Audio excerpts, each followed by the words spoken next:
Hi, I'm Mike with Riding in the Ozarks, and I'm spending my lunch hour out here listening to it rain while I record this video because Harley Davidson just announced a brand new 2023 CVO Street Glide and Road Glide. Let's get into it. So outrageous photos were leaked of the Street Glide and the Road Glide CVO models back in March, and many people insisted that they were fakes. And then in April, Harley Davidson revealed a limited year CVO Street Glide and Road Glide were coming. They shared very few details with us, but promised details would be announced June 7th and told us that these new models will debut at the Harley Davidson Homecoming event in July. Well, today is June 7th, and now we have some details. We knew the new models were going to have dramatic new visual design elements, new Milwaukee 8 engine with variable valve timing and 121 cubic inch displacement, all new suspension, new infotainment system, and it would be offered with 2 paint finish options. Some things like a larger digital display had been previously teased by Harley Davidson, but many questions were left unanswered, such as if the engine will have water cooling, or is a frame redesign coming as well. Now, Harley Davidson has revealed more details, and I have 8 things you need to know about these new Harley Davidson Street Glide and Road Glide CVO models. 1. Engine. I love to start with the heart of the matter, which in this case is a 121 cubic inch V-twin engine that has new liquid cooled cylinder heads, a new cooling system, variable valve timing, which allows for higher compression. Now the Milwaukee 8 117 engine that came out in the CVO Road Glide Limited this year has a 10.2 to 1 compression, and this 121 variable valve timing engine we now know makes 11.4 to 1 compression. The 117 produced 102 horsepower and 125 foot-pounds of torque, and the new 121 moves those numbers to 115 horsepower and 139 foot-pounds of torque. The engine also includes new cylinder heads, new camshaft, lifters, valve springs, larger throttle body, new airbox, and more. 2. Visual design element changes. From the leaked photos that we saw early on, and then those shadowy photos we got from the press announcement a couple months ago, we knew that there were going to be changes to the fairing and the lighting. As you would expect, the new CVOs are all LED lighting, and we now have integrated venting and integrated turn signals in the fairing. In addition to the revised fairing, we have new saddlebags, new trimmed down front fender, new fuel tank, tank console, and filler cap design, and I would describe those as being more industrially designed and less about the shiny chrome bits. Not that I don't like shiny chrome bits, but that's just the look I see and my interpretation of what they showed us today. I would also describe these new saddlebags as being more like what we've been seeing on the performance baggers that have been making a lot of headlines the last few years. The previous saddlebags had a cubic capacity of 2.4 cubic feet. The new ones are down to 2.2 cubic feet.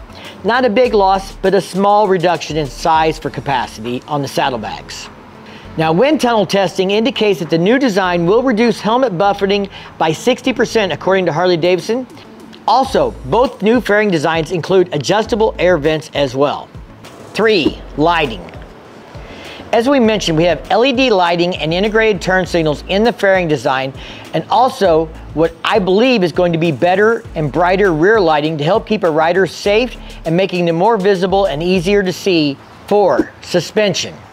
Harley announced all new suspension, and many speculated that we would get a mono shock in the rear end like the Softails got when Harley Davidson redesigned the Softail frames back in 2018. I believe that was the right year. If I've got that wrong, somebody let me know in the comments.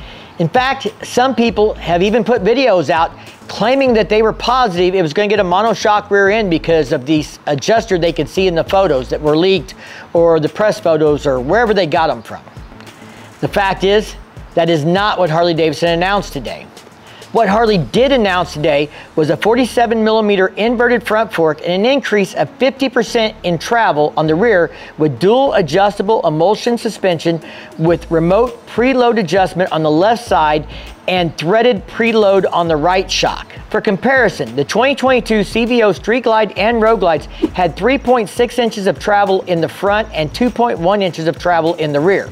The new CVO Street Glide and Road Glide have Showa suspension components, and we get 4.6 inches in the front and 3 inches in the rear now. So this is an improvement to say the least. Some of us were hoping for upgraded suspension like the Öhlins in the front and the rear, maybe something similar to the suspension being used in the King of the Baggers race bikes. While these are not Öhlins, it definitely does appear to be an improvement for the suspension. 5. Brakes. In the leaked photos, it was easy to spot a radially mounted monoblock front brake that was branded by Brembo. The press photo showed the same brakes, so it was no surprise that those were launched today. Now, the 2023 Road Glide Limited runs dual disc brakes in the front with a 4-piston fixed caliper with a single matching piston in the rear. Rotors on the old design were 11.8 inches. The new design has 32mm 4-piston fixed dual radially mounted front calipers and a single actually mounted rear caliper with a 12.6 inch rotor in the front and 11.8 inches in the rear still. As I understand it, radially mounted front brakes have a better feel, so this should improve the feel of the braking on the bike, even if it doesn't change the stopping power. 6. Dimensions. So are these new models just as heavy as previous models, or has Harley found a way to shave some weight from them? The 2022 CVO Street Glide weighed 866 pounds in running order and had a seat height of 26.1 laden. The 2022 Road Glide was 893 pounds and had a 25.9 inch seat height. The new CVO Street Glide is 838 pounds and the Road Glide is down to 862 pounds. Seems Harley-Davidson did find a way to shed some of that weight. The seat height on the new models did raise about a ½ inch, which I am sure is a byproduct of the increased rear suspension travel. It's a byproduct I could definitely live with if I was looking to buy one. I would rather have that rear suspension travel. 2.1 inches is just not very good. 7. Tech.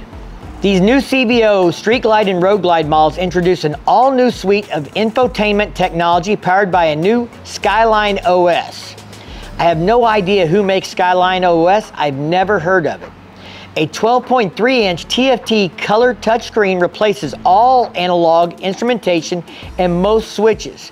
The premium display is customizable with 3 distinct view options and is compatible with Apple and Android devices. Wi-Fi connectivity enables wireless connection to the rider's device, and a Bluetooth receiver for wireless headsets is built into the system. Both models feature expanded media storage compartments with USB-C connection points. We also get an upgraded audio system which is powered by Rockford Fosgate and features a new 500-watt RMS amplifier. We also get rider modes. Each rider mode consists of a specific combination of power delivery, engine braking, corner anti-lock braking system, and cornering traction control system settings. The rider may use the hand control mode button to change the active ride mode while riding the motorcycle or while stopped. For the ride modes, we have 4 options: road, sport, rain, and a customizable mode as well. We also get an adjustable brake lever, 2 pre-wired connection points for heated gear, and the standard heated grip can be adjusted on the grip itself or on the screen. 8. Prices and colors. The new CVO Street Glide and CVO Road Glide models will be offered with 2 paint and finish choices. Standard is the dark platinum with a bright smoked satin, which will run you about $43,000 MSRP before added fees like surcharge and freight. The optional Whiskey Neat Raven Metallic two-tone with color-matched inner fairing is going to add $6,000 to that. This complex Whiskey Neat paint scheme is hand-applied, and the Raven Metallic panels are laid over the deep orange Whiskey Neat base, with airbrush accents and bright orange pinstriping at the color break. Everyone complains about the cost, but Harley-Davidson only raised the price on the base model about $1,100 over what were the 2022 CVO Street Glides and Road Glides. I think considering all the improvements they've made on these models, they've done a good job of not increasing the price more than necessary. They haven't overly inflated it because of the improvements, is what I'm trying to say. Now, that's just my opinion. You guys let me know in the comments down below. What do you think about all these upgrades and new features? Which one are you most excited about? And do you think all these new features help make the price of a CVO more justifiable? All right, guys, that's all I've got for you today. Big shout out to Professional Monkey for giving me some props and telling everybody to check out my video when it comes out. Love you guys. Y'all stay safe and keep on riding. We'll see you in the next one.